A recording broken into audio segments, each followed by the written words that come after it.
As you please, as you please, as you Uh, please. Good afternoon and good evening to all the participants of the webinar.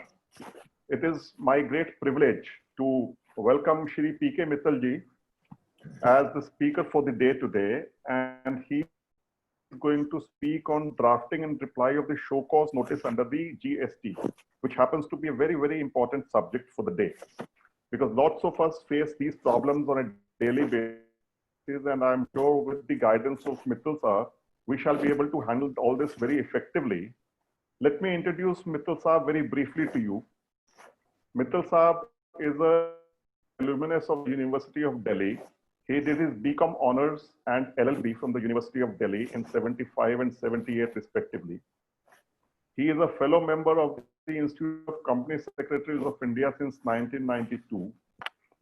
And he has worked in the corporate sector. He was the corporate head legal of the Apollo Tyres 1986 1992.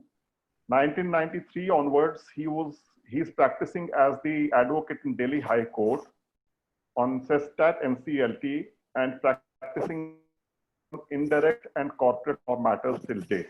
Mittal Saab has written more than 100 articles on company law and corporate law, and he's been a regular speaker on indirect taxes and company law and IBC in various seminars, workshops organized by the ICAI, ICSI, Cost and Management Accountants, and other organizations. He is the core convener of the GST ICSI. It is my great privilege to welcome Shri Mittal for the day's seminar, and I'm sure with his knowledge, we shall benefit immensely. Mr. Mittal, over to you now. Thank you, sir.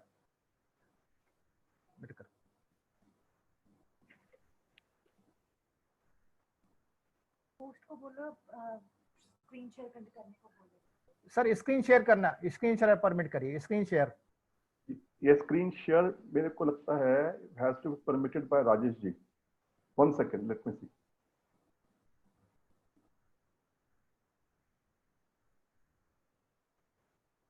उनको बोलिए sir, वो अगर हो गया sir, हो गया. Okay. Please, Mittal Saab, let's have your words of wisdom for us. Yes, sir.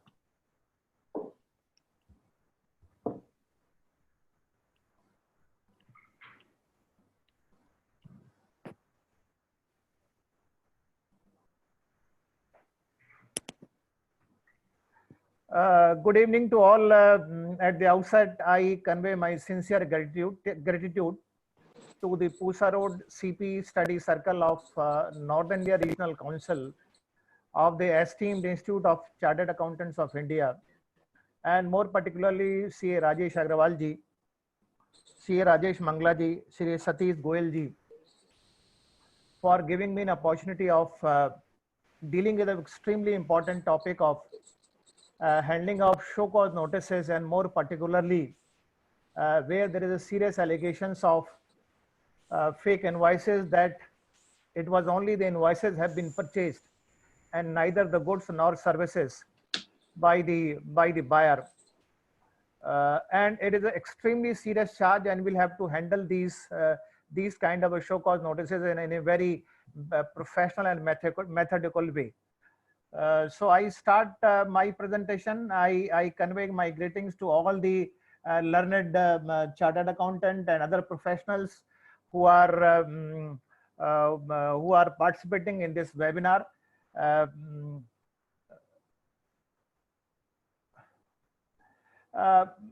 When we talk of show cause notices, first of all, we must understand show cause notices is given for what are their various purposes and intent for which SCN is given. SCN is given for the purpose of statutory dues, number one. It is also for the purpose of imposition of penalty, for recovery of interest, confiscation of assets, or any other proceedings for deprivation of any property, both movable and immovable, or for taking any coercive action against a person, like attachment of property oblique bank account. Now I'll submit to you a landmark judgment of the Honorable Supreme Court in the case of Gokak Patel Walcott Limited of 1987, where the Honorable Supreme Court says that the statutory scheme is that, of course, this judgment has been delivered in the pre-GST regime under Central Excise Act. But let me tell you, the basic scheme remains same, whether it's a pre-GST or post-GST. What the Honorable Supreme Court says that, number one, a statutory scheme requires issuance of SCN by the Central Excise Officer, B, filing of reply to the SCN, and C, personal hearing for adjudication of SCN. Many times the learned professional give me a call, sir, they have passed the order without giving me an opportunity, without giving an opportunity of hearing, or without issuance of an SCN. Immediately my reaction is that any order passed without issuance of SCN is a nullity in law. And you can always approach the commissioner. The most ideal thing is you can approach the High Court, but if you can't approach the High Court, the proper way, in proper advice would be that you can always approach the commissioner and can point out, sir, this is what your junior officers are behaving. Now, then we have two more judgments of the Honorable Supreme Court. One in the case of CC versus Mehta and Company, Manu SC 0107 of 2011, where the Honorable Supreme Court says SCN is a condition precedence for raising of a demand of any tax, any duty, any liability. Similarly, we have one more judgment by the name of Union of India versus Madhu Milan Syntax Private Limited, where the Honorable Supreme Court says any order passed or contemplated action without service of SCN and without affording an opportunity of personal hearing shall be in violation of principle of natural justice and therefore shall be void and not voidable. Let us understand the difference between void and voidable. If something is void, any amount of consent between the party cannot validate it. If something is voidable, the consent of both the parties can validate it. If something is void ab initio, any consent on the part of assessee, any consent on the part of department cannot validate that.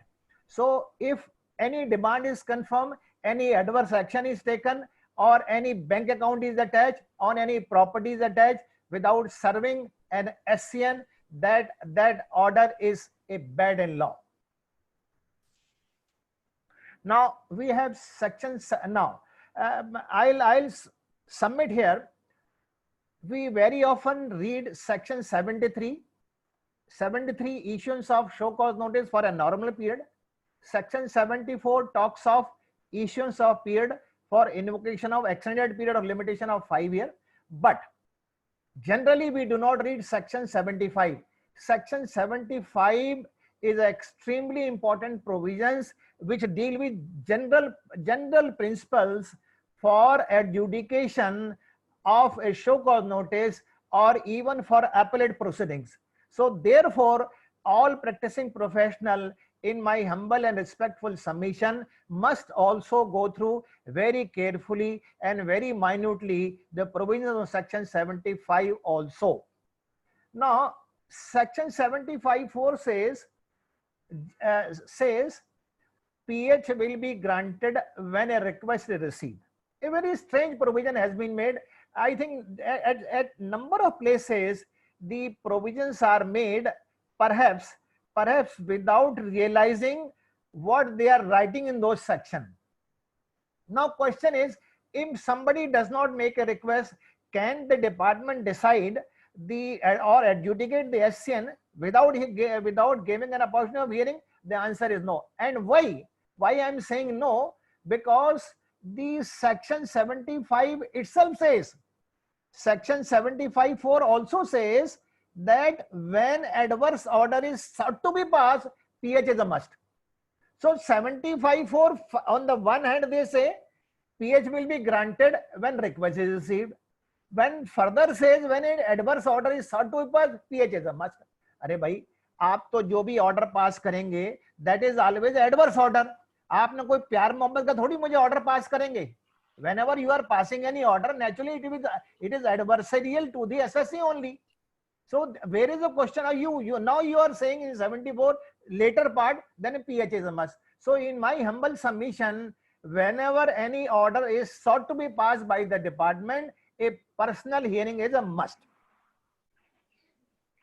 Now we have 2-3 again very landmark judgment, and let me submit to my or learned friend who are hearing it. The judgment which I am citing, you will not find any books of GST. This is my own research which I have done, and I am saying with all respect and humility, please do not treat that as if I am saying out of arrogance. Because I've been a student of indirect tax right from 1986. So I have done my own compilation on each of the subjects of indirect tax. So the another judgment is of Supreme Court in the case of State of Odisha versus Binapani Dei, where the Honorable Supreme Court has gone to the extent of saying that even in respect where a merely administrative order is passed, even then a personal hearing is required to be given. When simple you are writing a letter informing something, and if the department has some objection, even in those cases the department must give an opportunity of hearing. Similarly, there is one more judgment of the Honorable Supreme Court in the case of Canara Bank versus VK Avasthi. There also the Honorable Supreme Court has dealt quite extensively and exhaustively the significance of principle of natural justice. And the Honorable Supreme Court says in both the cases, where number one, where a quasi-judicial order is sought to be passed by the department, a hearing must be given. And similarly, where a purely administrative order is sought to be passed, even in that situation also, hearing is a must. So in my humble submission, any order by virtue of which which entail any civil consequences, which entail any adverse consequences, which entails any injury to the assessee or to the professional, a personal hearing is a must. Now, very interesting judgment which I am placing before you is that of the Honorable Supreme Court in the case of SL Kapoor versus Jagmohan. My citation is given here. I'll not read citation because we will be running short of time. In this case, Supreme Court has gone to the extent of saying that department cannot say, "Sab, had I given you an opportunity, nothing would have turned around. You have such a hopeless case that even if I would have given a hearing, whatever submission you would have made, but still there would not have any change. Order would have remained same." The Honorable Supreme Court said, "Look, Mr. Department, you cannot be heard like this. Hearing has got to be given, whether SSC has a good case, SSC has a bad case, SSC has a worst case, or SSC has no case altogether. But in all cases, hearing is required to be given." Now, again, as I was submitting, there are very strange provisions in GST law. 73(2), SCN is required to be adjudicated within a period of 3 months, because the power is given that SCN can be given in a period of 2 years and 9 months. Up to this time, SCN can be given. And let me tell you, department will never give an SCN in less than this time, because they will always like the assessee is given the barest minimum time, so that he is not able to defend his case in a judicious manner. Similarly, in section 74, where there is an invocation of extended period of limitation, time is only 6 months. Now, normal period 3 months, extended period is 6 months. Now, kindly see, section 75(3) says, when either Supreme Court or High Court or Tribunal or even Commissioner Appeal remand the case back to the assessing authority, then associate authority will have a time of 2 years to decide the case. See the unjust, see the most arbitrary provisions. For adjudication, only time is 3 months. In normal period, 74, 6 months. But where adjudication has taken place, on remand, the matter has come to the adjudicating authority once again for hearing, for giving a hearing and passing an order. He can coolly take 2 years. What a unjust provision it is. So sorry to say. Now, I have seen, in fact, in last two months, I have received number of show cause notices with respect to the so-called fake invoices or circular trading. And when I have gone through these show cause notices, I find in none of the show cause notice, department has supplied to the SSE photocopies of the statement of the supplier, photocopy of the statement of transporter, photocopies of the statement of directors of the partners of the noticee company or firm, or statements of the buyer firm, or a statement of any other persons, neither the reports of expert, engineer, or any professionals whose report department is relying upon, nothing has been supplied. Similarly, in case during search and seizure or visit to the factory or to the office or to the residence of the SSE, they come, they seize the books of account, they seize the computer, they seize the files, notebook, kacha parchees, and other papers. They seize the computers and computer printout. And while issuing a show cause notice, they simply say we are relying upon all these things, but never supply photocopies of these things. Or maybe 1 or 2 documents they supply, rest they don't supply altogether. So that SSE is prevented from drafting a perfect and legal reply to the show cause notice. The question in that case is, what do we do? Now in that event, what has to be done? This I am explaining in the next slide. What you have to do in such cases is, moment you receive is such a defective, I am using the word defective. Moment you receive such a defective show cause notice, immediately you write an interim reply, and the text of the interim reply would be: A, we are receipt of your SCN. Sir आपकी ये slide ना move नहीं कर रही. ये नहीं move कर रही है. हाँ, मूव नहीं कर रही सर स्लाइड. नहीं कर रही, अभी भी नहीं कर रही. अभी भी नहीं कर रही सर. अच्छा अच्छा, ओके. अरे बेटा connect. Just a minute, sir. Just a minute. Please, sir. Take your time. Take time.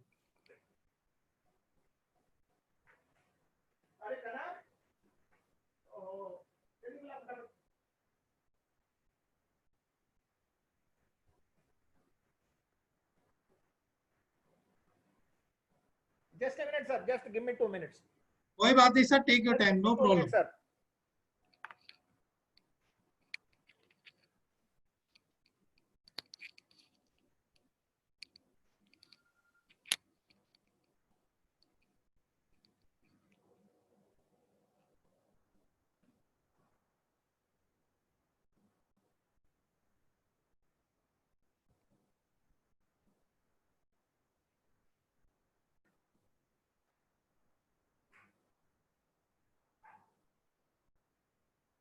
बेटा स्लाइड इस मूव नहीं कर रही, कह रहे हैं उधर अंकल कह रहे हैं मूव नहीं कर रही है. एक मिनट, उधर नहीं मूव कर रही है. Yes sir, now it is moving. एक सेकंड. हाँ भाई साहब, अभी मूव नहीं कर रही सर. नहीं कर रही मूव. होल्ड करना. वापस स्क्रीन शेयर करती हूँ या तो. हाँ चलो, स्टॉप शेयर करके ना. हाँ. ओके. देखो सर, इसको बंद करके दोबारा चालू करो. हाँ, वही कर रहा वही सर प्लीज.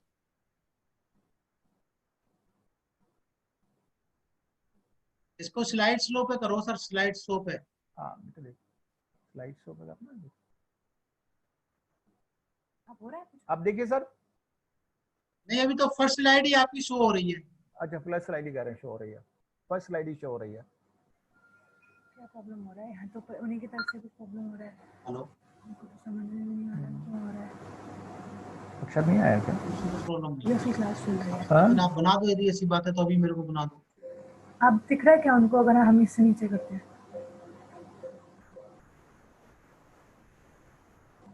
अब देखा? Yes sir, now it is moving. अगर ऐसे कर रहे हैं एक now it's moving, now it's moving, moving sir. ठीक है, ठीक है सर, ठीक है।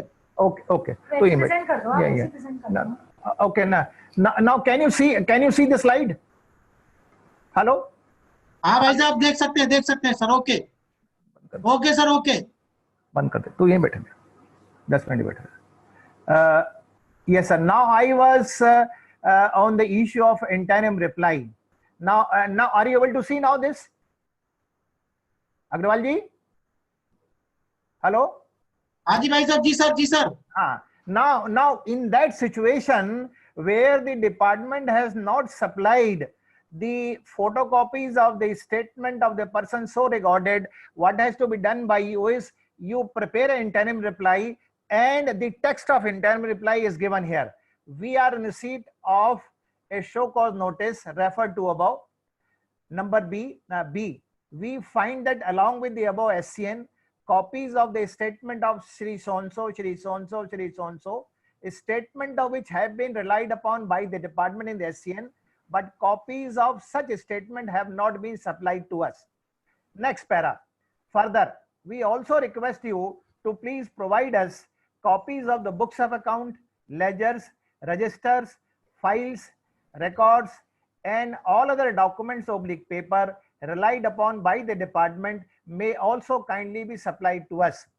In case we are required to pay any amount towards photocopy charges, the same may also kindly be intimated to us so that we can forward the same by way of DD oblique pay order. Then you can say next further two more paras. After receipt of the photocopies of the statement relied upon and all other document as required here and above, kindly provide all the persons whose statement has been relied upon by the department for the purpose of cross-examination by our authorized representative. Meaning there, what I am trying to say is, please clearly write to them. Please clearly write to them the persons whose statement you are relying upon. Maybe supplier, maybe your transporter, maybe director, partner of the SSC company, or some third party whose statement department wishes to rely upon in support of their case. And let me tell you, the SSC has a right to cross-examine those persons. So you have to say that please kindly provide all those persons for the purpose of cross-examination. Then last para is extremely important. It must be written. We would be submitting our detailed reply to the SCN within a period of 30 days from the date of completion of cross-examination, and after receipt of all documents relied upon by you, whichever is later. We also crave leave of this honorable authority for an opportunity of personal hearing after the completion of above exercise. So this this interim reply must be sent by way of email. It should also be sent by way of speed post AD, so that because email department can capable of saying we didn't receive your email. So therefore, kindly send by email by way of the speed post AD, so that we have a proof of delivery of the documents. So, and the time of 30 days will start only when all these exercise has been done by the department. So this letter must be given if the show cause notice is incomplete, is a defective, not accompanied by the document relied upon by the department. Because if you see at the bottom of show cause notice, department write document relied upon, then they write 1 2 3 4 5 6 7 8 9 10. So it is the duty of the department to supply all the document which the department is relying upon. Then, what are the necessary ingredients of a show cause notice? We have a landmark judgment of the Honorable Supreme Court in the case of Kaur and Singh versus Commissioner of Central Excise, where the Honorable Supreme Court says SCN must communicate specific allegations oblique charges. Number 2, basis of demand, and so that party must be made aware of the allegations, as this is a requirement of natural justice. I tell you live case, just about 1 month back, I received a show cause notice, and the show cause notice says during the period, it was this show cause notice was issued in 2015. Show cause notice says that for the year 2010-11, the assessee has paid 50 lakhs to a foreign party. Assessee has paid 50 lakhs to a foreign party for some services, and therefore the service tax is payable on RCM. They don't say 50 lakhs, how 50 lakhs I have paid, to which party I have paid, for what purpose I have paid. There is absolutely no explanation, there is no justification, there is no details. Now, a show cause notice of this nature is clearly hit by the judgment of the Honorable Supreme Court in the case of Kaur and Singh. Then there is a landmark judgment of the Honorable Supreme Court, Honorable Division Bench of Delhi High Court, where the division bench says in SCN on many occasions department levels all frivolous, perverse, baseless allegation in SCN and leave the assessee to prove his innocence. He said this is not the intent of law. Whenever a show cause notice is issued by a department, any provision of law, it is a settled principle of law that the initial onus is upon the department who is issuing a show cause notice. They can't go on making a absolutely wild, baseless, perverted allegations and call upon the assessee to prove your own case. So whenever you receive a show cause notice like this, please write therein that the show cause notice is completely vague, ambiguous, and does not discharge the onus which is required to be satisfied or established by the department by virtue of this judgment of Kaur and Singh and the subsequent judgment of the Division Bench of Delhi High Court in the case of Lord Chloroalkalis. Now, this is one more judgment of the Honorable Supreme Court. This judgment concerned the proceedings initiated under the FEMA, where the Honorable Supreme Court says the proceedings under the FEMA are quasi-criminal in nature, and therefore it is the duty of respondent, that is department, as a prosecutor to make out beyond all reasonable doubt that violation of law has occurred. Meaning thereby, whenever in the SCN a charge is leveled, allegation is leveled, then they must spell out in a very clear and a specific manner which part of the section has been violated. For example, we have section 132 of CGST Act, which defined about 10-12 situations where the certain violation of law can likely to take place. So the department, when issuing a show cause notice, cannot say we find that you have violated section 132 of CGST Act, because 132 CGST is postulate about 10 different situations. So department is under a duty bound. There is a legal duty upon them to point out as to which subsection of section 132 the assessee or his director has violated. It is not enough to say section 132 has been violated. Now, as I was saying, that department at the time of visit or at the time of search, they take away the records, maybe books of account, maybe files, maybe maybe notebooks, maybe registers, or even the computers also. The question is, what is the obligation and what is the duty and responsibility of the officer with regard to return of those documents? Now we have the landmark judgment of the Allahabad High Court in the case of Novamet Industries of 2007, where the Allahabad High Court has relied upon a CBC circular, and which circular itself says non-relied seized goods and document should be released to the assessee in case where a show cause notice is not issued within a period of 6 months from the date of seizure. So whether department has issued a show cause notice or department has not issued a show cause notice, in respect of non-relied upon document, it must be returned within a period of 6 months.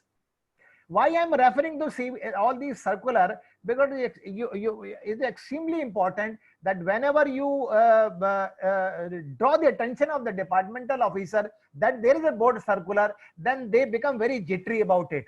It means there is a board circular, they have to comply with.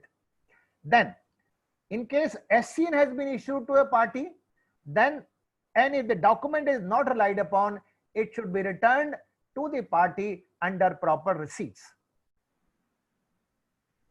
Then there is one more judgment of Delhi High Court, and there is one more judgment of Delhi High Court in the case of Vikas Gumbar CC, where the Delhi High Court has directed the departmental authorities to release the document if you are not relying upon those documents within a reasonable time. So on these lines also there is one more there is two judgments of the Honorable Tribunal. When I say Honorable Tribunal, means the Customs, Excise and Service Tax Appellate Tribunal. In short, it is called SESTAT, and in my presentation I will be referring to this SESTAT as only tribunal.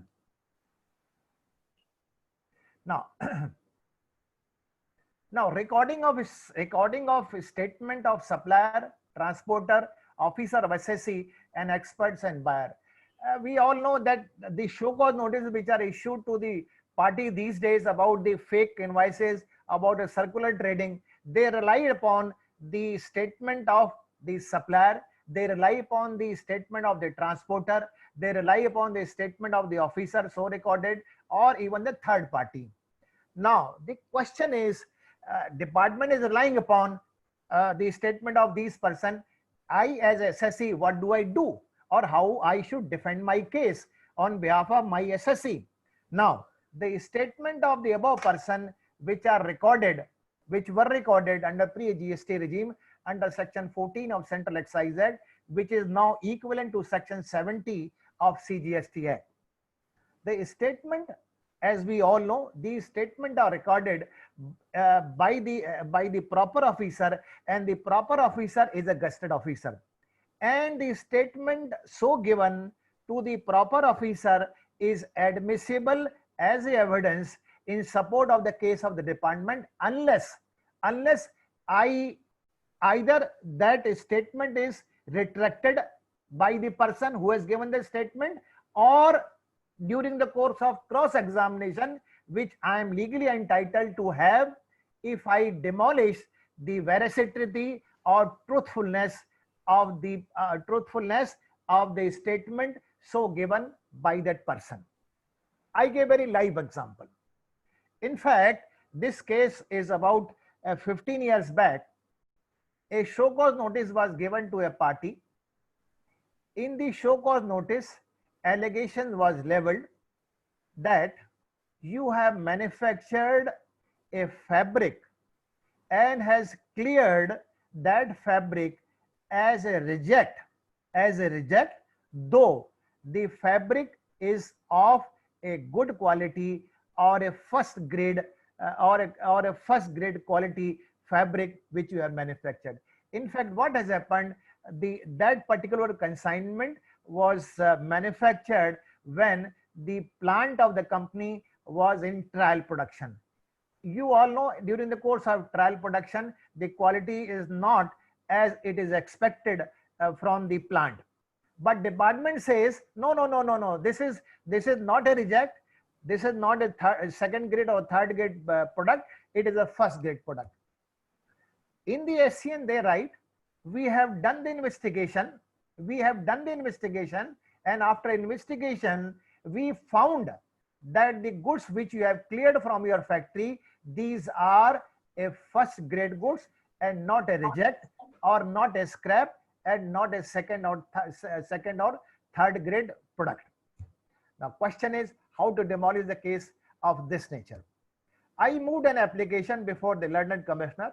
I said, sir, whosoever has done the investigation, maybe assistant commissioner, maybe superintendent, maybe inspector, he must be produced for the purpose of cross-examination. Now, sir, the superintendent comes for the purpose of cross-examination. Now, I asked him, I said, what is your qualification? He said, I am BCom third class.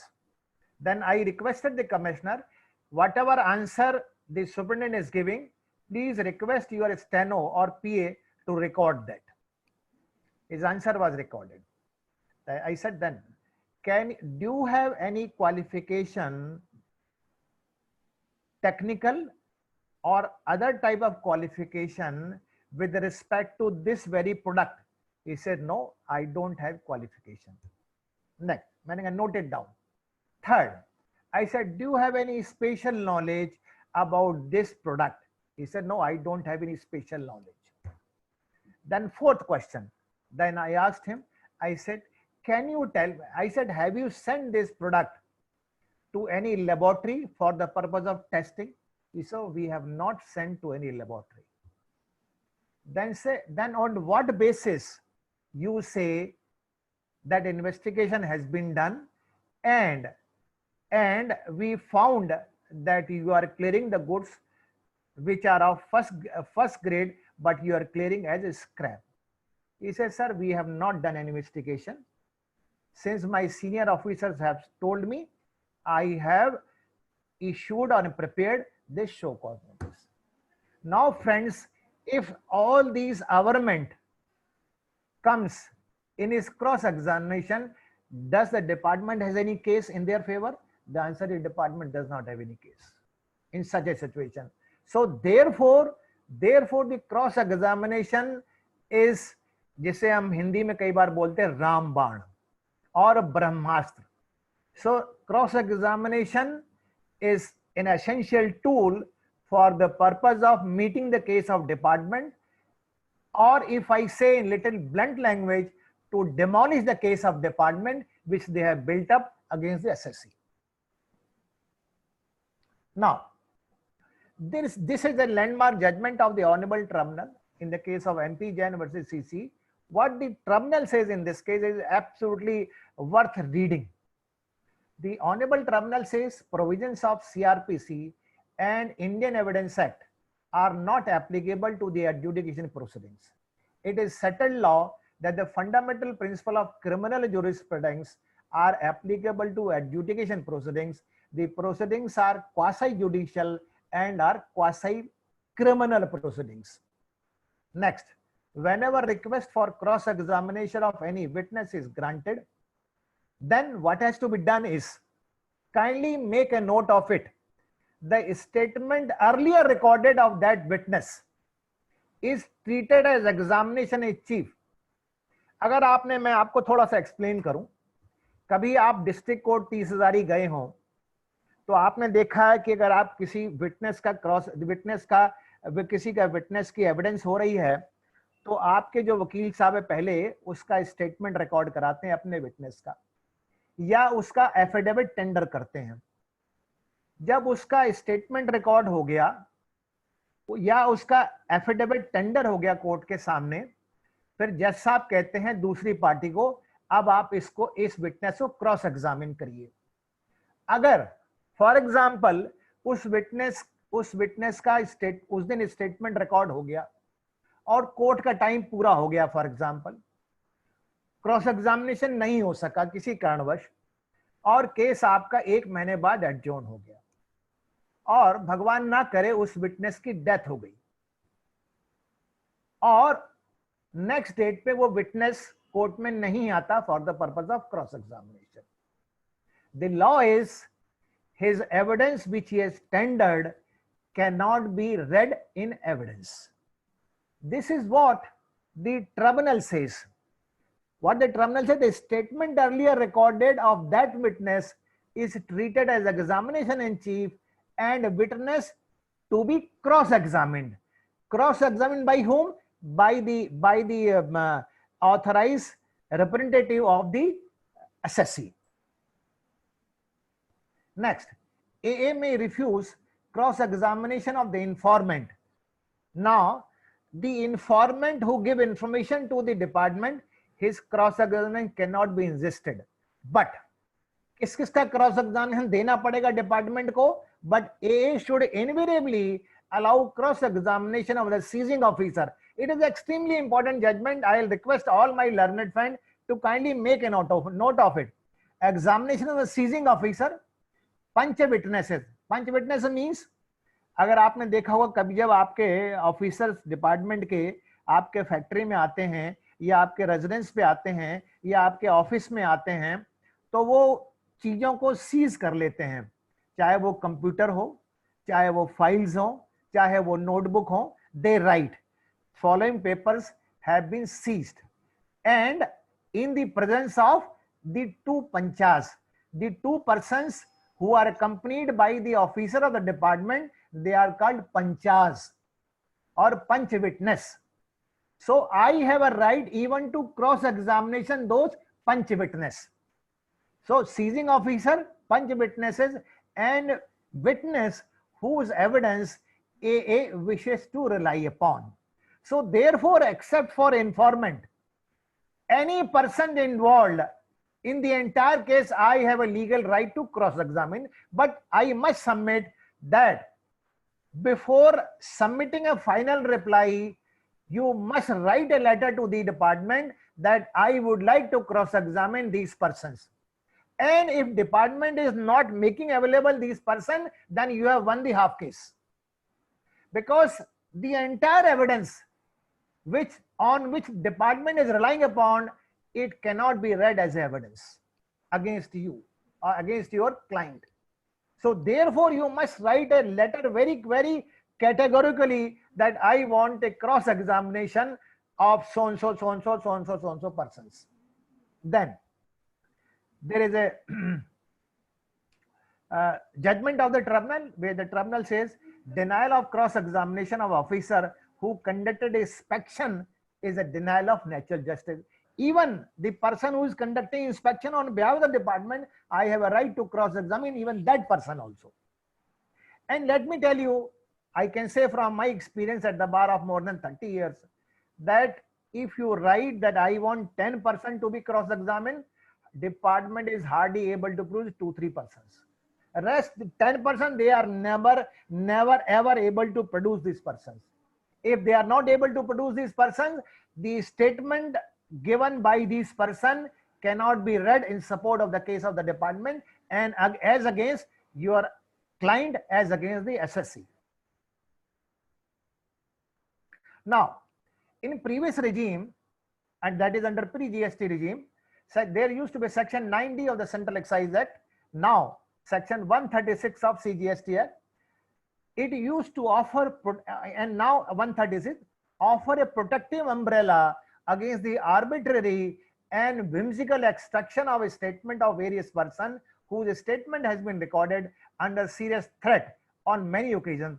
We all know, as far as the supplier is concerned, as far as the transporter is concerned, department exert a pressure, department torture them, department inflict even the mental agony, physical injury, and extract the statement. And on many occasions, the statement of the officer or a director or a partner of assessees are also extracted. I am using the word extracted. Now, what has to be done in such cases is that in law, I have a right to even cross-examine my own officers. This is my legal right, and this legal right cannot be denied to me. And I can very well guide my witness that look, these are the questions which I am going to ask you, and these are the proposed answer that you must give it to him, and he must tell very clearly in front of adjudicating authority the statement was given under a pressure, under a mental agony, or under a torture. This was not a voluntary statement altogether.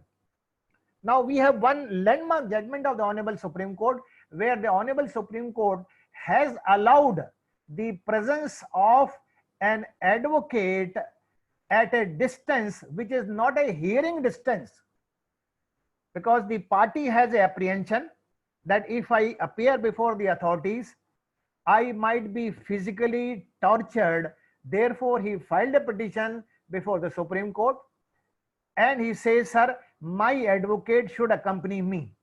The Supreme Court said, no, your advocate cannot accompany you, but he will go and will sit at such a distance which is not a hearing distance, meaning thereby what questions officer is asking, what answer you are giving, that cannot be heard.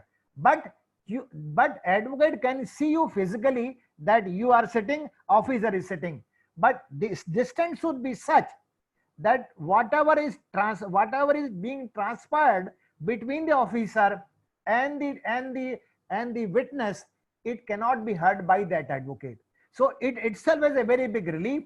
And whenever your client has a serious apprehension that he might be tortured, you can file a writ petition, and on the basis of this judgment of the Honorable Supreme Court, that is M.K. Kundia versus Union of India, you can seek this kind of a order, and this itself is a very big relief to that person. Now, cross-examination of persons whose statement department is relying upon. Now, this judgment of the Honorable Allahabad High Court in the case of Parmarth Oren Private Limited is a landmark judgment, and this judgment says, revenue, if chooses not to examine any witness in adjudication. Let me clarify once again that if the department has relied upon or recorded a statement of a supplier or transporter behind my back and has not produced during the course of adjudication before the commissioner or before the adjudicating authority, and he is not given an oath, and if he is not put to me for the purpose of cross-examination, then his statement cannot be relied upon by the department. And let me tell you, friends, in all these cases of so-called fake invoices and circular trading, the department always relied upon the statement of the supplier, the statement of transporter. And if I am given the opportunity of cross-examining those suppliers and those transporter, I can say in 90% cases, these witness will collapse. They will not support the case of department. Now, the Honorable Allahabad High Court says that if statement is relied, then the person whose statement has been relied upon must be made available for the purpose of cross-examination, so that the evidence, his evidence, could be considered whether it should be relied upon or not to be relied upon by the adjudicating authority. Now we have one more judgment of the Honorable Punjab and High Court. This is the latest judgment of 2016 in the case of G-Tech Industries, where and let me tell you, this judgment is again in the cases of indirect tax only. It is not in some civil matters. So therefore, all these judgments you can rely upon. Section 138 of Indian Evidence Act sets out the sequence of the event. 1.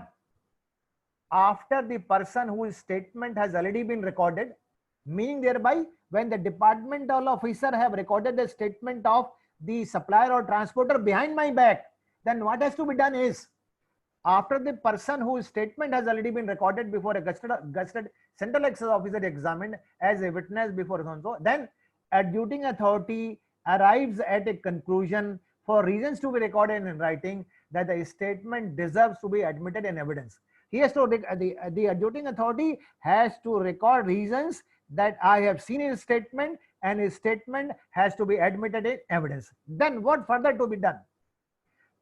That the question of offering the witness to the assessee for cross-examination can arise.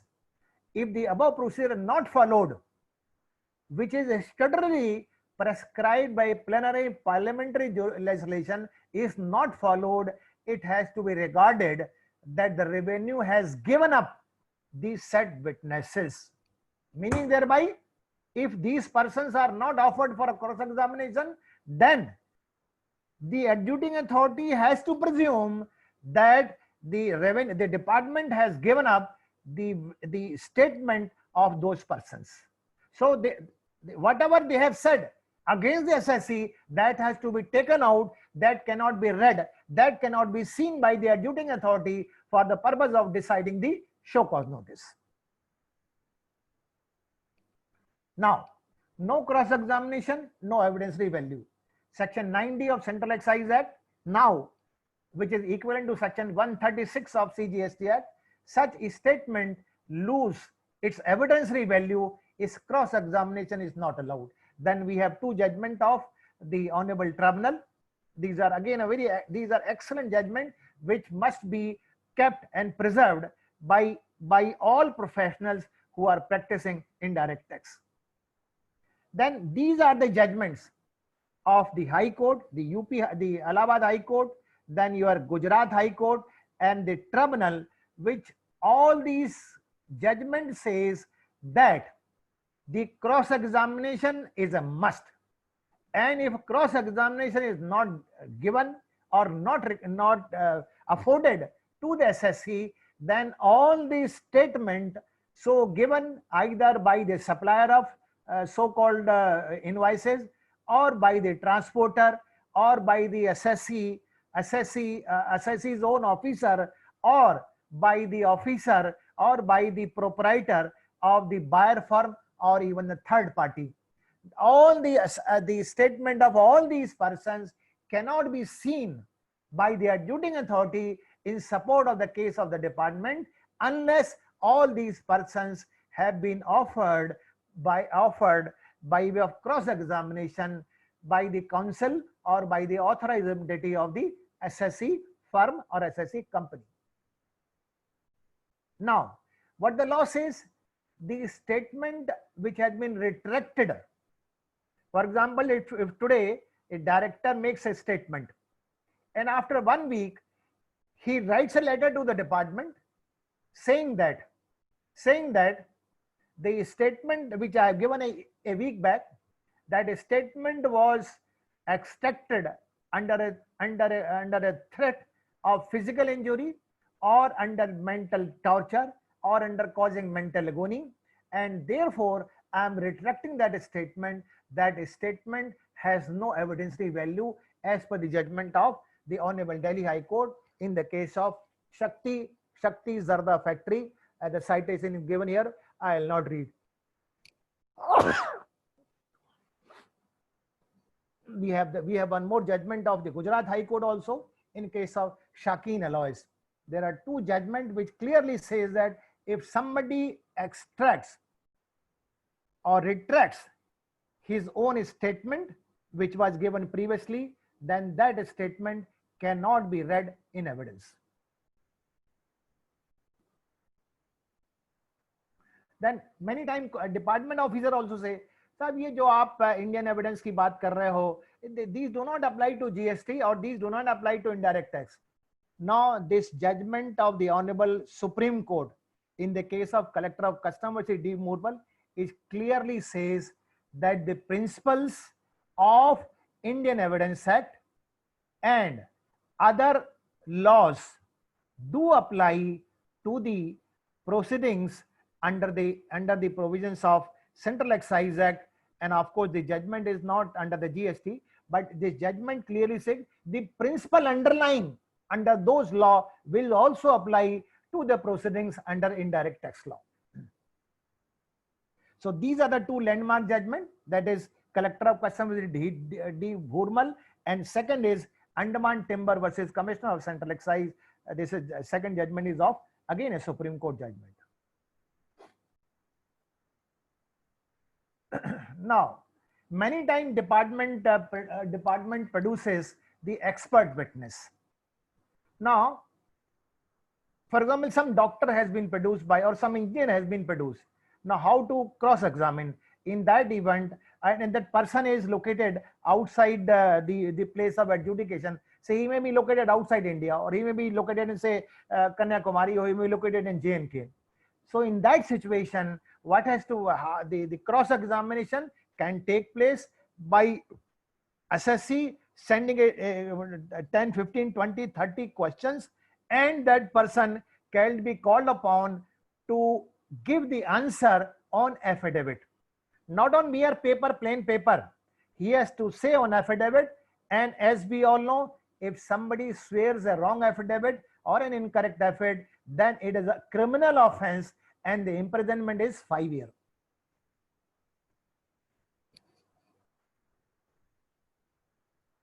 Rajesh ji total time कितना है मेरे पास? Sir अपने पास है up to 6 o'clock. अच्छा, okay, very fine, very fine. Now अभी तो question भी कोई नहीं है सर, आप करो. ना, मैं तो सिर्फ आपसे, sorry, this question I could have asked at the beginning. Please sir. Now I'll deal with couple of judgment where department seeks to invoke extended period of limitation, that is section 74. Now, what are the various situations when extended period of limitation can be invoked? And these are all landmark judgment. The first landmark judgment is Supreme Court in the case of Collector versus Camphor Drugs, where the Honorable Supreme Court says mere inaction or failure on the part of manufacturer will not amount to suppression of facts. What is required is conscious. Kindly note the word. What is required is conscious or deliberate withholding of information for settling the assessee with the liability of tax for extended period of 5 years. It means not a merely inadvertence or not a forgetfulness on the part of assessee, or not a bona fide mistake on the part of assessee is required, but a deliberate, conscious, intentional act on the part of assessee with an intent to evade payment of tax and duty, that is required for the purpose of invocation of section 74. Then we have one again landmark judgment of the Honorable Supreme Court in the case of Padmini product, where the Honorable Supreme Court says assessee did not obtain central excise license under the belief that the goods were exempt from duty when there was a scope for doubt and demand for a period beyond period of 5 years, beyond for a period of 1 year was set aside. Now, for example, as we all know, this atta is exempt from GST. Now the assessee has pegged the atta in a what is called a bori or a carton, and he has written the name of his company, who is a manufacturer company. Department says it's a branded one, and therefore you must pay the tax. No, it is not like this. There has got to, what is required is something where a tax or duty is payable, and I am fully aware of that the tax or duty is payable. I give a very live example. Many times it so happens that one bench of tribunal decides that no service tax is payable. I give yesterday I was dealing a case. The question was, a construction company constructed a building for a university, and the question has arisen. Initially there was exemption. Subsequently this exemption was withdrawn in 2015. In 2016, then exemption was granted once again with retrospective effect. But a rider was put in that provided the letter of award of a contract must be before 1/3/2015. And let me tell you, number of contractors or even the department was not aware of this provision of law. Why? because SSC kept on filing S3 return. There they claim exemption. Department never questioned it. That, gentlemen, how can you claim exemption from payment of service tax when the tax is payable? In a situation like this, can a period of 5 years can be invoked? The answer is no. Similarly, in a case where one bench of a tribunal on a particular issue decides in a particular manner, and if other bench of a tribunal decides that no, it is not like, for example, I give a live example. Earlier, there were judgment of a bench of a tribunal saying that subcontractor is not liable to payment of service tax. Another bench holds that no, subcontractor is also liable to payment of service tax. Then the matter was referred to the larger bench, and in 2019, larger bench at the tribunal came out with a very detailed judgment saying that even the subcontractor is liable to pay the service tax, though main contractor may have paid service tax to the department. The question in such cases, extended period is invocable? The answer is no. When the position of law was in doubt, was in suspense, was a situation of some situation was not clear to both the department as well as to the SSC. So therefore, there is no question of invocation of extended period of limitation. Now, these are again the landmark judgment of the Supreme Court. First, in the case of Continental Foundation versus CC, another is Anand Nishikawa. What the Supreme Court says, suppression would mean failure to disclose full and true information with the intent to evade payment of duty. Further, if a party bona fide believes that no tax or duty is payable or no license or approval is required in his case, and if there is a scope for such belief and doubt, penal provisions of section 11A within bracket now section 74 will not apply. There is one more landmark judgment of the Honorable Supreme Court in the case of Rajasthan Spinning and Weaving Mills Limited, where the Honorable Supreme Court say a false statement becomes willful if it is deliberate or intentional. I must bring to the notice of all the learned participant that while invoking section 74, there has to be deliberate or intentional act. Merely unconscious on advertent act on the part of SSC will not allow the department to invoke the extended period of limitation as given in section 74. It is not willful if the statement is accidental or inadvertent. A statement will not be misstatement only because full facts were not disclosed to the department. Because there are, let me submit to you, there are manual instructions issued by Ministry of Finance even with respect to the filing of returns. Earlier we used to file ST3 returns in Central Excise Act.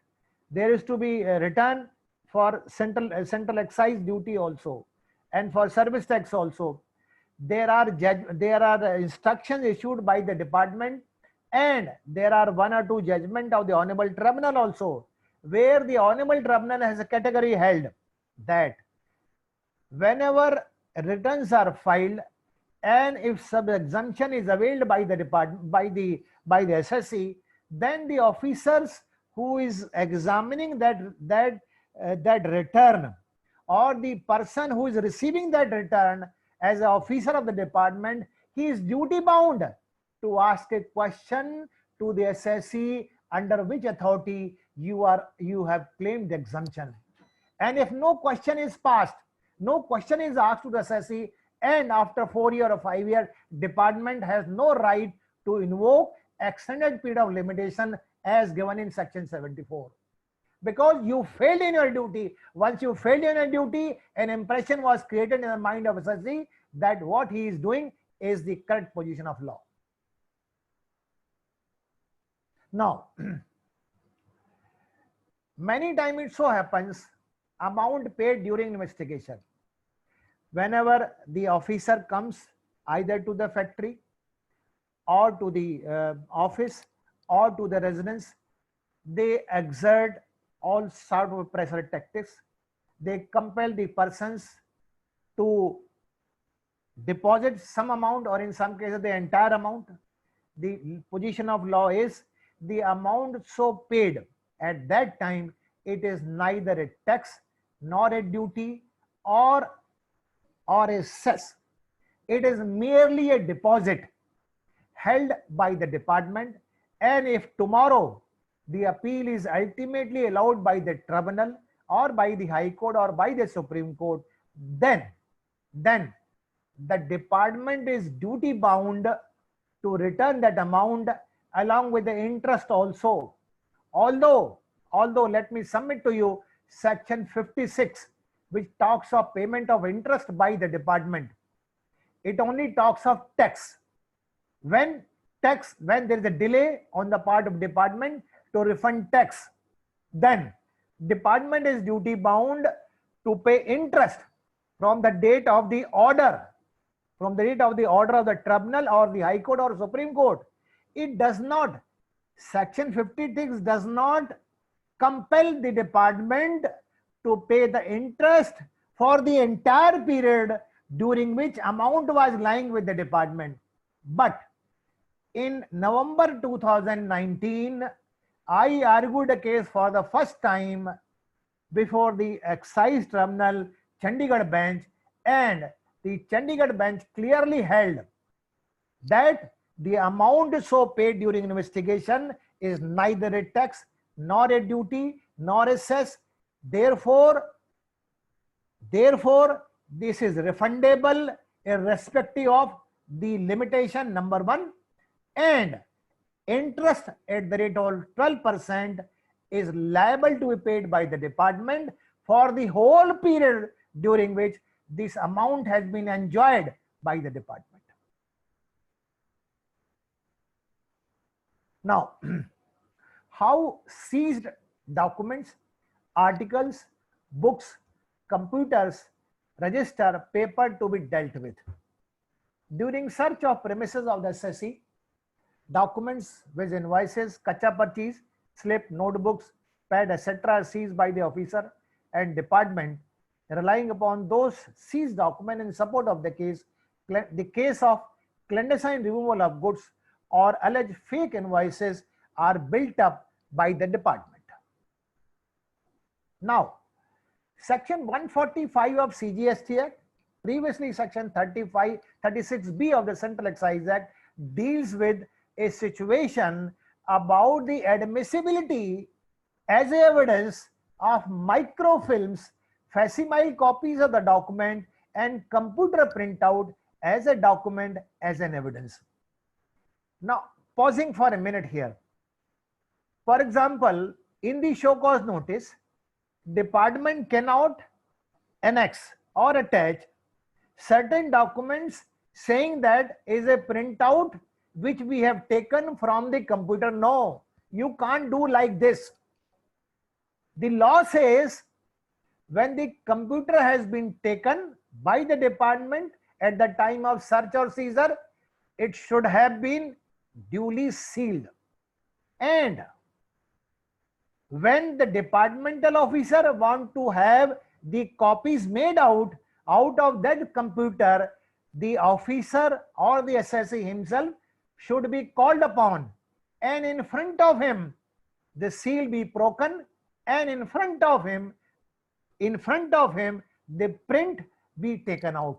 Only in that situation it can be brought on record, otherwise it cannot be brought on record.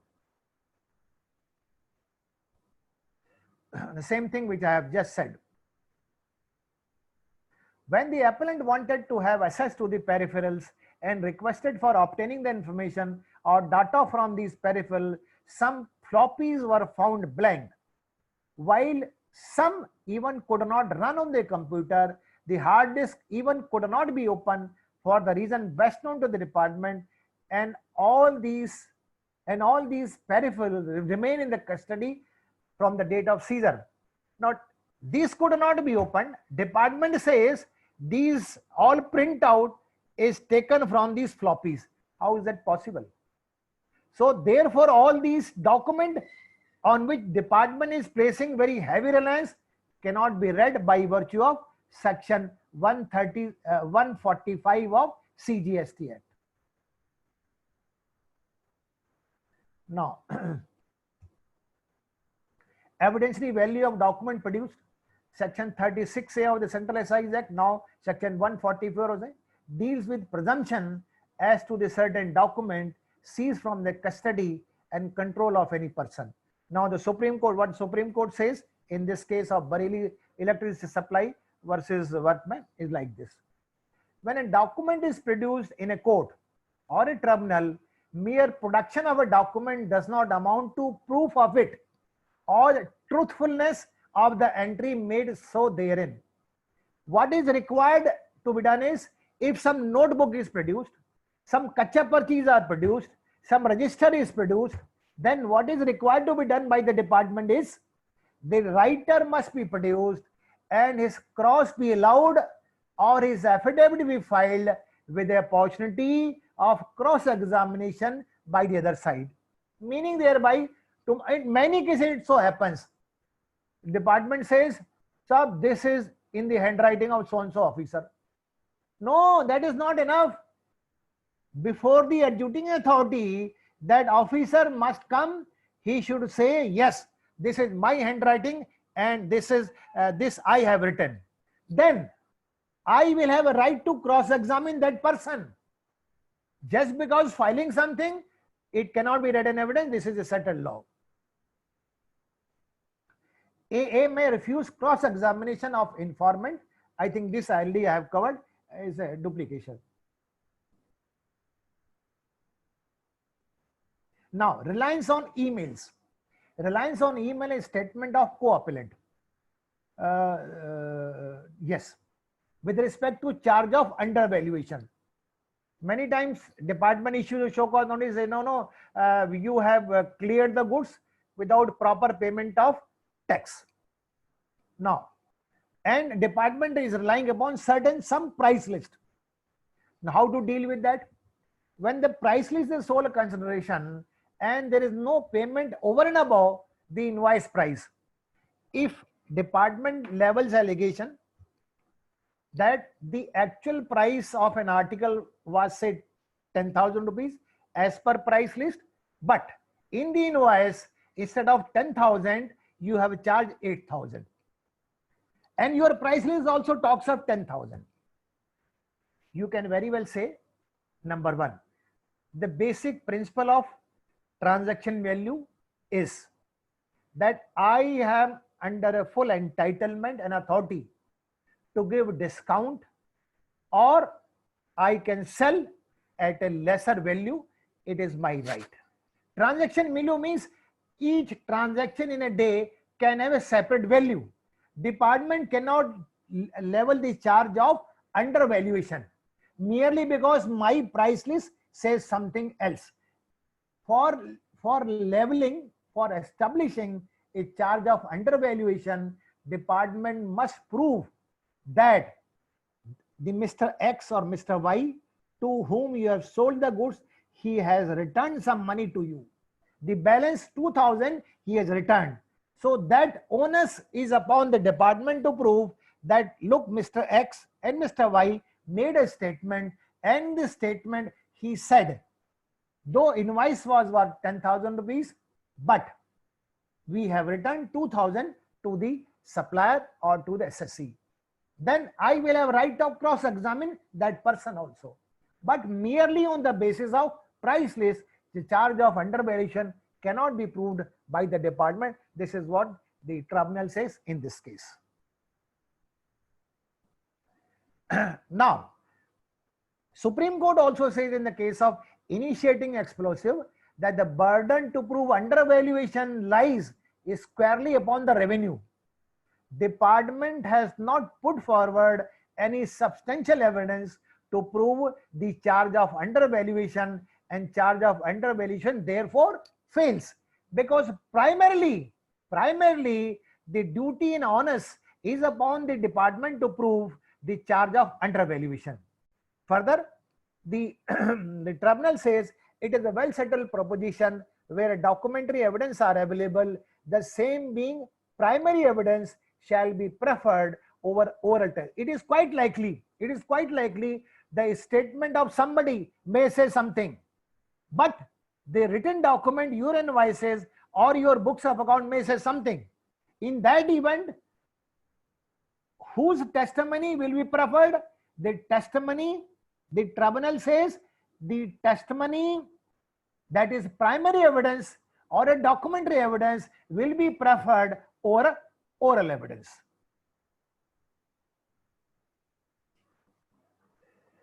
Shortage of goods recorded in the Panchnama, cross of Panch is a must. Many times officer come to the factory, officer come to the godown, or officer come to the office, or maybe even the warehouse, or maybe residence also, or some place in the residence. And it is quite likely the charge will be leveled. That your books of account talks of the so much of quantity is lying in the records or in the godown, but when we carried out the physical inspection or physical examination, we found so much quantity short. Then, and in that case, what is being done is a Panchnama is prepared. In the Panchnama, it is written that the following documents, following papers, following articles, following assets are seized, and then the two persons, panchas, who were brought by the departmental officer, they have to sign, and I have a right to cross-examine these panchas. And let me tell you, after 6 months or 1 year, when you ask the department to kindly produce these panchas for the purpose of cross-examination, in 90% cases, department is not able to bring those panchas.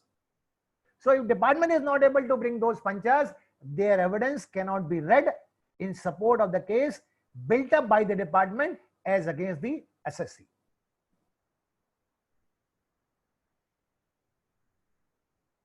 Mere sign oblique attestation does not amount to admission. Many times it so happens that the departmental officer visit the factory or visit the godown, they record the statement of, say, general manager, works manager, or some officer of the company. They tell the director or a partner that you please sign, and they try to project before commissioner, साहब देखिए साहब इनकी SSC के director ने भी admit करा हुआ है, he has put a signature.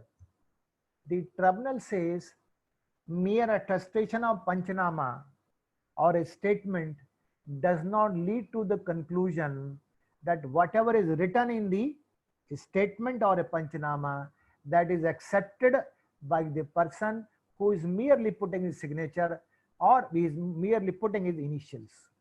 And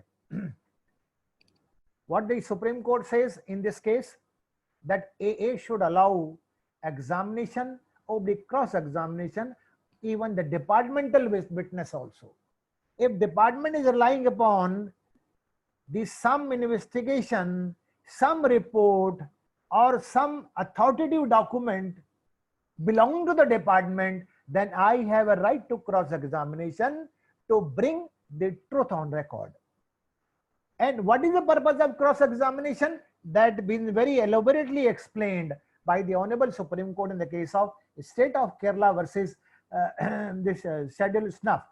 What the Supreme Court says, opportunity to prove correctness of a fact would therefore carry with it a right to examine witness, including right to cross-examine the witness also. So therefore, to bring the truth on record, it is absolutely necessary that the person or a witness And if I summarize, except for informant, all other persons can be brought before the commissioner, they can be cross-examined. Now, there is again landmark judgment. If which is rendered by the tribunal in the case of Nidhi Auto, and that is of latest judgment of 2019. If the author of a diary is not identified and a statement is not recorded, then such a diary is not admissible in evidence. Merely department authorities bringing on record the diary and saying that this is a diary of so and so, so and so, so and so person is not enough. Author of the diary, author of a notebook, author of a kacha purchase must be brought before the commissioner. He must say that I am an author of the kacha purchase, I am an author of notebook, I am an author of any other document. And then assessee will have a right to cross-examine that person. Now, in the present case, we find author of the diary recovered at the residence of a partner was not identified and a statement was not recorded, and therefore the diary recovered was not admissible in evidence.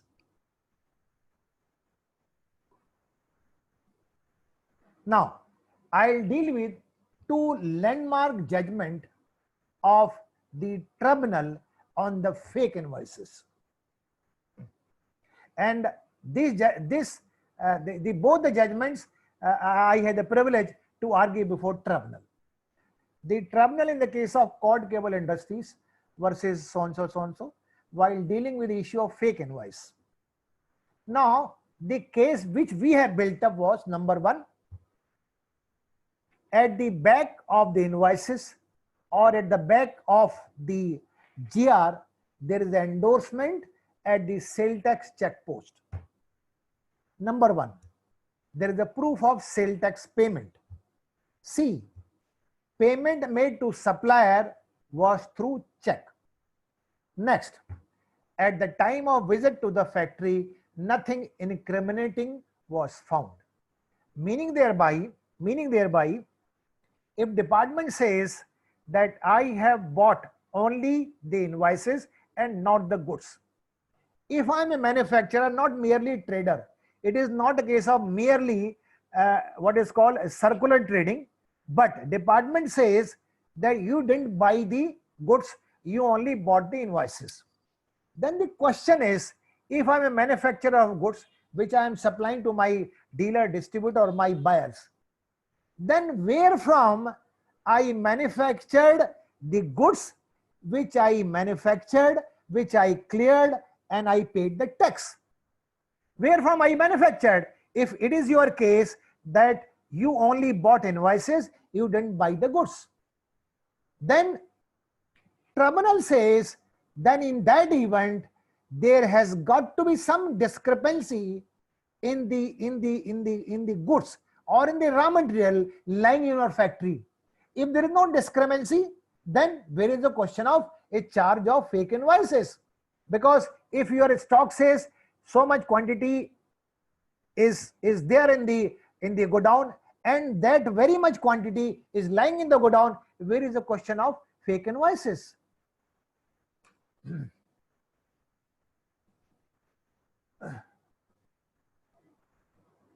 In case there would have been any shortage at the time of visit, the same should have been brought by the department. And one more thing I must submit to you.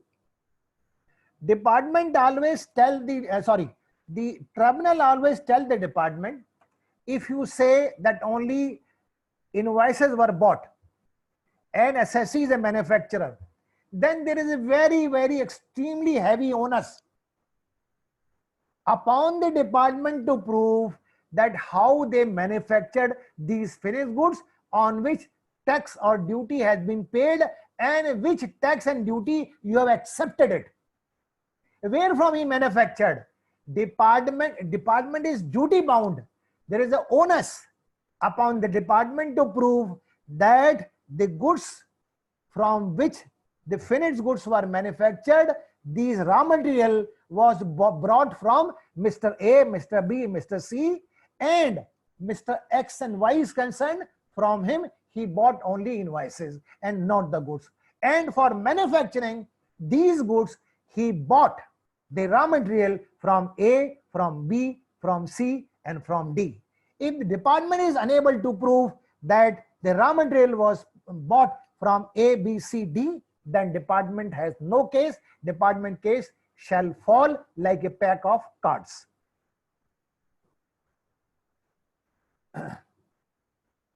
In case appellant did not receive input for manufacturing the finished goods, revenue is duty bound to establish from where appellant brought inputs. No cross-examination of supplier was allowed. The tribunal in case of CC versus Nepal Steel held that payment towards raw material through check/DD establishes appellant's case as regard receipt of input in the absence of any alternative source of procurement of raw material. Pausing for a minute. Two things department shall have to prove. Number one, they obtained alternative raw material for manufacture of finished goods. Secondly, in case I have bought only invoices and I have not bought the goods, naturally I have paid the full value of invoice to the supplier. Then onus lies on the department to prove that if SSC has paid a sum of rupees 50 lakhs to the supplier, supplier has retained 10 lakhs or 5 lakhs with him, and balance 40 lakhs has been refunded or returned by the supplier to the SSC, that there is a strict onus on the department to establish this thing, that the balance amount has been returned by the supplier to the SSC by way of cash. Closure/non-ability of godown. Now I will cite couple of very interesting case. Very interesting case. In the case of Sham Forgings, the tribunal says if a dealer from whom the inputs were purchased had been found as not having in godown, credit taken on the inputs cannot be denied or charges cannot be leveled that it is a fake invoice. Further, there is one more judgment of the Karnataka High Court in the case of CC Bangalore versus Bhuvalka Alloys Private Limited, where the Honorable Karnataka High Court held that where a dealer was not found on the address mentioned in the invoices and no business activity was found therein. And let me submit to you, invariably in all cases where the department is leveling a charge of fake invoices or circular trading, they say supplier not traceable, go down, find closed, transporter nobody is available, nobody is found. This is the invariably very simple answer given by the department. To meet with this kind of a frivolous and baseless case made out by the department, you can rely upon the judgment of Karnataka High Court in the case of Bhuvalka Alloys, where the Honorable Karnataka High Court says if dealer was not found on the address mentioned in the invoices and no business activity is found therein, the Senate credit cannot be denied, which is stand availed on the basis of genuine invoice issued by the dealer. Now, what is the genuine invoice? I put a question to myself. I put a poser to myself. Genuine invoice is what? Invoice is issued, supplier has paid tax or may not have paid tax. As far as I am concerned, if I am able to show that, look, there is an entry at my factory gate, there is an entry in my stock register, I have paid the value of the invoice by way of checks or DD or normal banking transaction, and there is no allegation from the side of department that if I have paid amount of 1 crore, 90 lakhs has come back from supplier to the SSC. If there is no such charge, it means the invoices are a genuine invoices. And let me tell you, for the benefit of all the learned participants, there is a landmark judgment of the Honorable Division Bench of the Honorable Delhi High Court in the case of Arise India Limited. This is judgment is of 2018, subsequently followed by Division Bench of Karnataka High Court in the case of Denso Software. This is of 2019. In both the judgment, it has been held that if the buyer or SSC has received the invoices, he has paid the full value of invoice through the normal banking channel, or there is some evidence to prove that he has made a payment, and if the supplier does not pay the duty and tax to the department, then the ITC or SENVET cannot be denied to the assessee or to the purchaser. The division bench say the SENVET credit cannot be denied.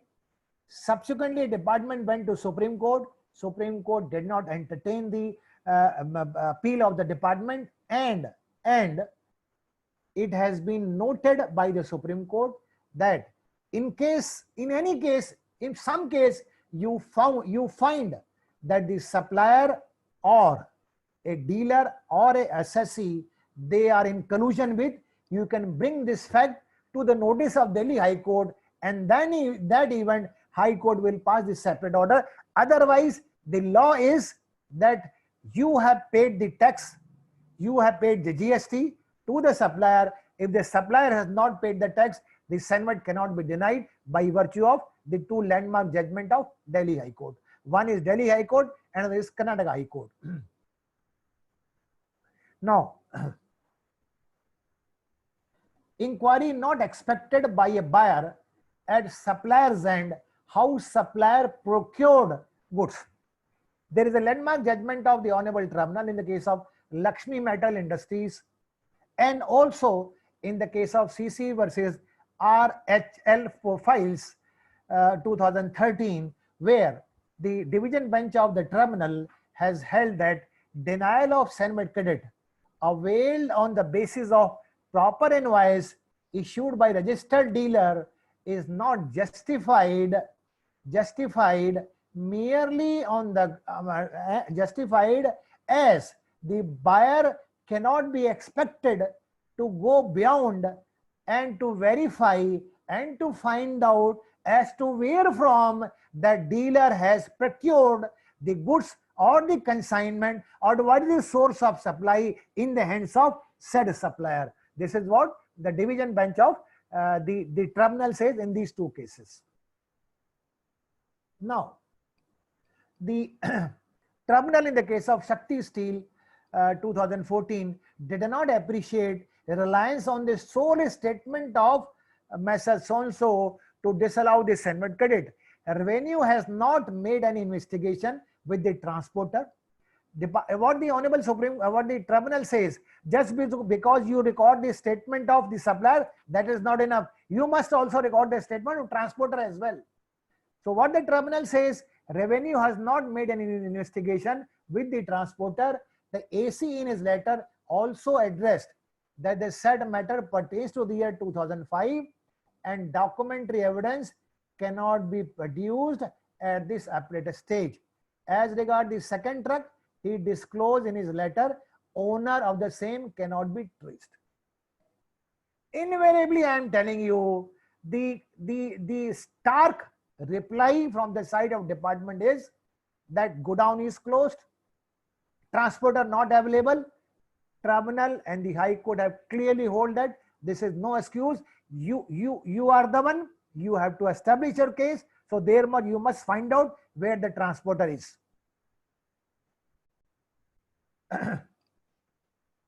Now the tribunal further says there are two judgments. In the absence of complete investigation about the actual vehicle number used in the transportation of goods, and in the absence of corroborative evidence, not only the evidence of transporter must be brought, but also corroborative evidence must also be brought to deny the credit and the credit cannot be denied merely on the basis of a statement of input supplier. Then, raw material purchase and use for manufacture of finished goods. In Bhivani Industries Limited versus so-and-so, the Honorable Tribunal says, if no inquiry made for transporter, no evidence led by revenue to show appellant procured raw material from some other alternative sources, input stand reflected in RG1 register. This defense could be taken in case of circular trading also. RG1 register, input used for manufacture of their final product, which stand cleared upon payment of duty. E. In the absence of any evidence, charge of fake invoice cannot be proved. So merely recording a statement or extracting a statement of supplier is not enough. You must, number one, you must bring on record the statement of supplier. Supplier must be allowed to be cross-examined. You must bring on record the transporter statement. His statement must be cross-examined. You, in case you have recorded the statement of other party also, which you are duty bound also to bring corroborative evidence. So those person must also be, the statement of those person must also be brought on record, and they must also be offered by way of cross-examination to be done either by the learned chartered accountant or by the advocate representing the assessee. Now, this is a landmark judgment of the Honorable Tribunal with respect to a complete fake invoice. What are the facts? Let us understand it. The citation is V.K. Bhuraria and others versus CC Manu CE 0200/2018. It's the latest judgment. What are the facts? It is a case of department that during the period 3/2/2016 to 4/2/2016, the appellant, for 2 days only, appellant procured only invoices without receiving the goods. Appellant made payment through banking channel, but the same was received back in cash. Their department say it was received back in cash. If you made payment of supplier of 1 crore, 90 lakhs has come back to the assessee, and balance 10 lakhs the supplier has kept with him and did not account for the same in their books of account. Appellant had purchased cheap raw material from open market for manufacturing the finished goods. To cover up such unaccounted purchases and to avail Senved credit, appellant used to procure cementable invoices of prime quality from the dealer companies operated by Amit Gupta without accompanying the goods. The charge was fresh quality goods. The invoices concerning fresh quality goods were procured from one Mr. Amit Gupta without actually receiving the goods, and from the open market, inferior quality goods were bought by the assessee. It is also the case of department that fictitious transportation charges have been shown for transportation of goods. The LRs were on the letterhead of defunct transporter, namely Leo Trust and Logistic, Sheetal Logistic, showing vehicle numbers of LPG tankers, LCV machine, auto rickshaw. Further, the owners whose vehicle number used to show fictitious transportation by the dealer company of Amit Gupta in their respective statement had categorically denied to have transported any consignment of the said dealer company. The transporter also denied. He said, I have never transported those goods. So Amit Gupta says, I have never supplied. Transporter says, I have never carried those goods. And the vehicle number were that of auto rickshaw or LPG tanker or LCV machine. How the tribunal decided is a very interesting reading. It is further alleged that Amit Gupta used to procure unaccounted non-duty paid zincs and copper scrap from the market and supply the same without bills to numerous manufacturer to whom he had provided bills of duty and paying so on, so on, so on. No, I'll skip and go further. Findings is a very, very interesting finding which each one of us read very, very carefully. How the tribunal says, what the tribunal says. The demand of duty is not sustainable merely on the basis of submission made by the transporter of goods as per ratio laid down by the Arya Fiber Private Limited. In this Arya Fiber Private Limited, the Honorable Tribunal says that if a illiterate driver is produced and if you have recorded an incidence of more than 2 years back or more than 6 years back, he can't remember. Number two, the driver was not put to cross-examination. Driver statement were vague. So in this case, the Honorable Tribunal says the statement or the testimony of the driver cannot be relied upon to fasten the case against the SSC. Argument of the learned counsel is that in the present case, there is no evidence of the allegation that huge quantity of material covered by 36 consignment was sold in the open market with flow back of funds. भाई अगर आपने कहा भाई after all मैं raw material कहीं से तो लाऊंगा, वो कहां से लाया मैं after raw material? The case of the department is solely based on the statement of Amit Gupta. Amit Gupta is a so-called raw material supplier and other transporters for which now is the crux and the heart and soul of the whole case. I repeat once again, the case of the department is solely based on the statement of Amit Gupta and other transporters for which no cross-examination was provided. Another witness, Shri Sanjay Maggo, in his cross-examination has retracted earlier submission. So therefore, I've been emphasizing from the very beginning that you have a right. The SSC has a full right, full authority, full entitlement to cross-examination each and every person accepting the informant. And I am saying with my experience at the bar that all these persons collapses at the time of cross-examination. If they collapse during the cross-examination, then nothing survives. If the extracted statement says something, the statement made during cross-examination says something, both are at variance. If both are at variance, department has no case altogether. The case of the department against the appellant is that only invoices were provided without supplying the goods. In the instant case, it appears that the appellant has availed Senate credit on the basis of such duty paying documents and cleared the goods manufactured on payment of duty, which was accepted by the department without any objection. I argued, I said, sir, I manufactured the goods. And they say I have not received raw material. If I have not received raw material, where from I manufacture the finished goods? I paid a duty, or let them refund the duty. If they say no raw material was bought, it means I have not manufactured. If I have not manufactured, there is a question of payment of duty. Let department refund the duty which they have recovered from me in last 5 years.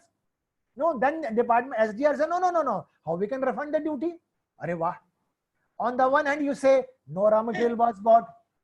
On the second hand, you say no raw material. Impliedly, you admit raw material was goods were manufactured and duty is required to be paid. Therefore, when the sales are genuine, then such genuine sales is possible only with genuine purchase of raw material.